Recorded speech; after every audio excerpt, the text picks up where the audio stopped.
Do you like my YouTube videos? If you do, please leave a comment and actually click on the like button. And if you want, you can hit subscribe. That way you can stay up to date with all my YouTube videos. Hey, and go ahead and click that bell icon to be notified. Thanks. Take care, guys. Guys, here we are with another update on that rescued boa. Because, as we know, it was in shed, so it didn't get to come outside. But there is some shed. There is the water bowl. How convenient. And actually, this is why, guys, it's always important to be able to see the whole enclosure and everything. There is a piece of urate on the back side. And let's remember, guys, it's really common for snakes to relieve themselves as they're shedding because they're really straining.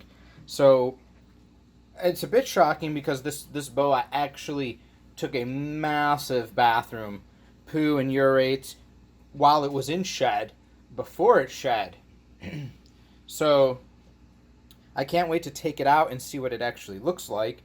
It's in the hide there. Nice, small quarantine tank. Perfect for quarantining. Check for mites, see the stools, and much space for the size that this snake is right now. So I'm going to go ahead and we're going to flip that up so we can clean it out, give it some fresh water. We're going to take this creamsicle boa out and we're going to see what does it look like, because, you know, as I was looking at it more, as it was shedding, maybe it is a red tail. It was hard to tell when it had, you know, multiple layers of stuck shed and then going straight into a fresh shed. So I guess now we're going to see the first look of what this boa really looks like.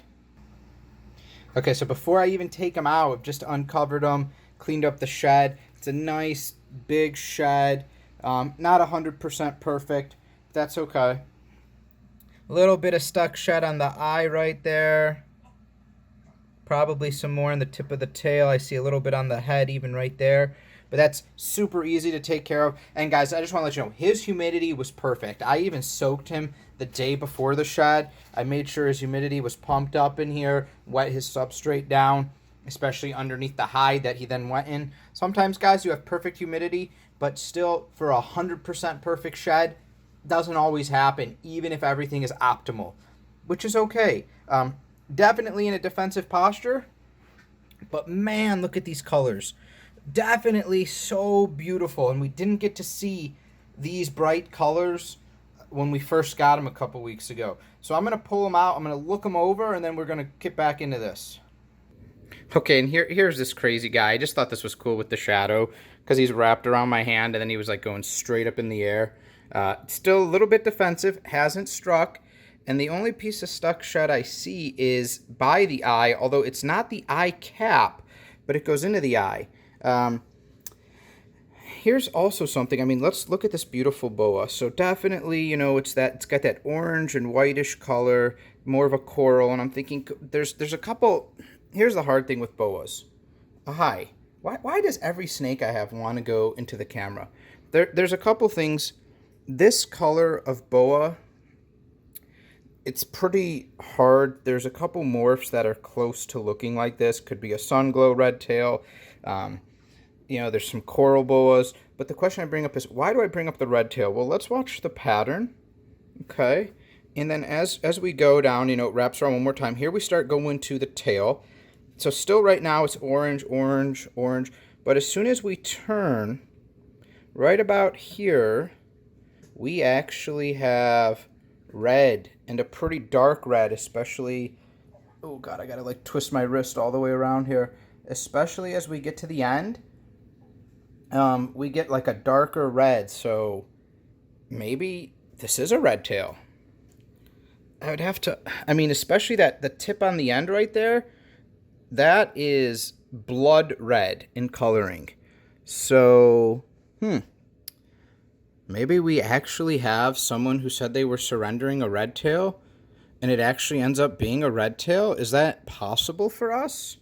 I don't know. If you guys are positive on this morph, I've got to do some more research. You can let me know what you think. You can also send the link to some pictures. Maybe a sunglow. You know, there's a few boa morphs. So one thing I'm going to do off camera, is I'm just going to have to pull that piece of it's a little flake of shed. If it was the eye cap or something, I would show you guys doing it, but it's actually more of just a little piece on the eyebrow. An update on both of these snakes, though. They are super hungry snakes. So they have fed every time. He even ate while he was in full shed. So that's how I know these snakes are starving. Now, the first 2 meals that I fed them, the day after the rescue and then a week later, they were, I would call them medium-sized mice. They were pretty small. I would say they were slightly on the smaller size for a meal for these snakes. But, you know, not knowing the last time they fed, not knowing how they would react to eating, it's better to feed them something a little bit smaller in the beginning, check their appetite, make sure they don't regurgitate, make sure there's no blockage. You know, they both have gone to the bathroom. Okay, so I know that their digestive tract is good. I was able to do fecals on both of them. Both the fecals came back clean. Okay, great. Now, I'm still waiting. So right now they're going to get fed once a week. So they're still going to wait till their normal feed day, but then they're going to actually have an appropriate size meal for the snake, not slightly smaller. And you know, sometimes that's hard, guys. Before I was really rescuing hardcore, there were snakes that, you know, were like starving, but sometimes snakes will just eat. They look like they're starving. They act like they're starving, excuse me. But then you got to realize, like, snakes sometimes, and even Simba, they'll eat whenever. They'll go into a feeding mode and they'll just eat. And you need to realize, do they need to eat like that? No, they don't. So then let's make sure we get them on the right schedule and just, you know, ignore the how cool it looks when they eat. Also, remember, this guy wanted to kill me when we first got him. He was in a lot of pain. He was starved. But now look at him. Oh, yeah. Oh, look at that red tail. Come on. We got to have a sunglow red tail, maybe. Let me know what you guys think. I mean, that tail is red. You've seen it. That you can see the difference between orange and red there. So this is a good guy here. But yeah, otherwise he's doing really well, and I'm really impressed how quick this turnaround was. So I'm going to remove that little bit of shed. I'm going to put him back in his quarantine tank just to make sure everything is all good. And then he's actually probably going to live in that tank for a little bit. I'm going to let him grow a little bit, and then we'll figure out where we want to put this guy. Okay, guys, that's been my video today. So thank you, all those Reptile Rescue family members. Again, you make rescues like this possible. You help me by subscribing, by liking the videos, and then all you people who are members of the family on Patreon, you make it so I can just keep taking these guys in, getting them healed up, and then getting them to better homes with no rehoming fee. I do not sell the reptiles I heal up for a profit, guys. Not at all. Take care, everyone. Thank you guys for supporting my Reptile Rescue family.